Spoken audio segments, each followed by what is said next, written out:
ओम धूम दुर्गाय नमः। दोस्तों, स्वागत है आप सभी का आपके अपने चैनल सनातन धर्म पर।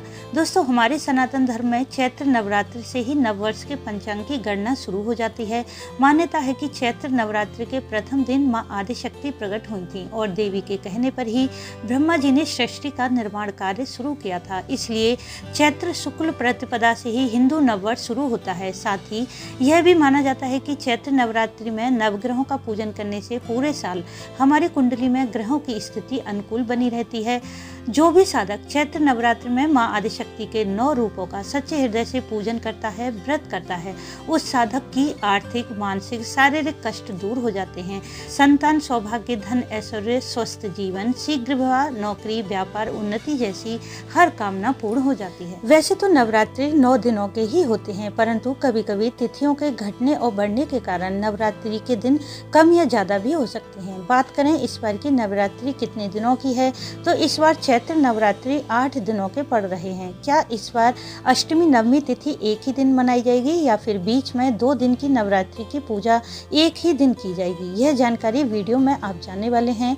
इस बार माँ दुर्गा की सवारी क्या रहेगी। इस बार चैत्र नवरात्रि का शुभारंभ रविवार को है और रविवार के दिन ही चैत्र नवरात्रि का समापन है। तो माता के आगमन की सवारी हाथी है और माता के प्रस्थान की सवारी भी हाथी ही है। ऐसा माना जाता है कि जब माता की सवारी हाथी होती है तो यह बहुत ही शुभ संकेत होता है।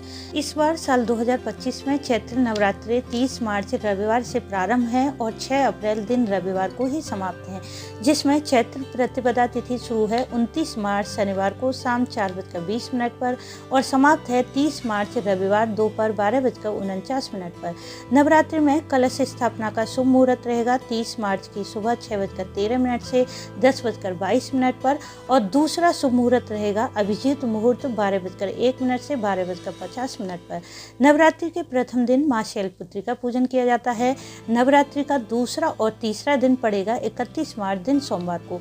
इस दिन मां ब्रह्मचारिणी और मां चंद्रघंटा का पूजन किया जाएगा, अर्थात चैत्र नवरात्रि का दूसरा और तीसरा नवरात्र एक ही दिन 31 मार्च दिन सोमवार को पड़ रहा है। चौथा नवरात्र पड़ेगा 1 अप्रैल दिन मंगलवार को और 5वां नवरात्र रहेगा 2 अप्रैल दिन बुधवार को। छठा नवरात्र पड़ेगा 3 अप्रैल दिन गुरुवार को।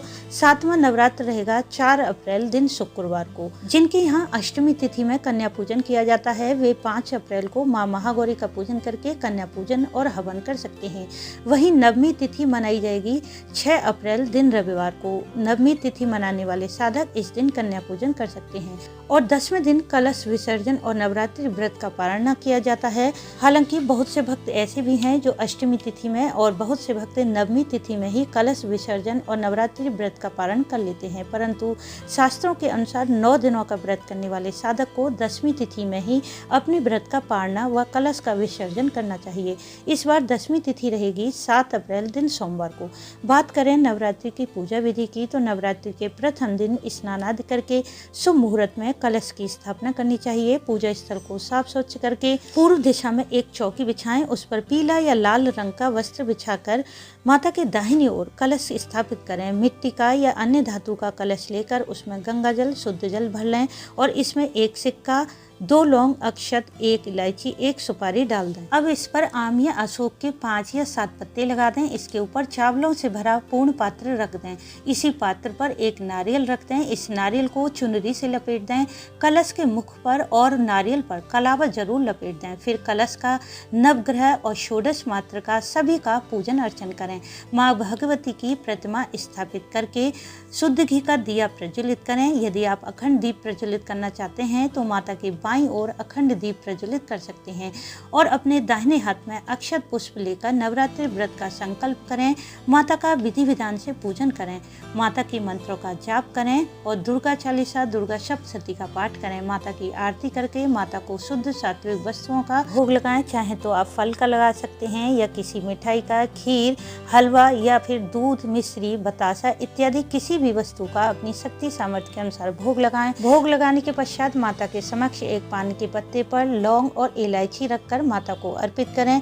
इसी प्रकार से पूरे नवरात्र सुबह शाम माता का पूजन करें, माता की आरती करें और उन्हें भोग अवश्य अर्पित करें। तो दोस्तों यह थी चैत्र नवरात्रि से जुड़ी महत्वपूर्ण जानकारी। आगे आने वाली अन्य जानकारी के लिए चैनल से जुड़े रहिए। साथ ही इस वीडियो को लाइक शेयर अवश्य कर दें। चैनल पर यदि आप पहली बार आए हैं तो चैनल को सब्सक्राइब करके बेल बटन को प्रेस कर लें, जिससे नई वीडियो का नोटिफिकेशन सबसे पहले आपको मिल जाए। वीडियो अंत तक देखने के लिए आपका धन्यवाद। राधे।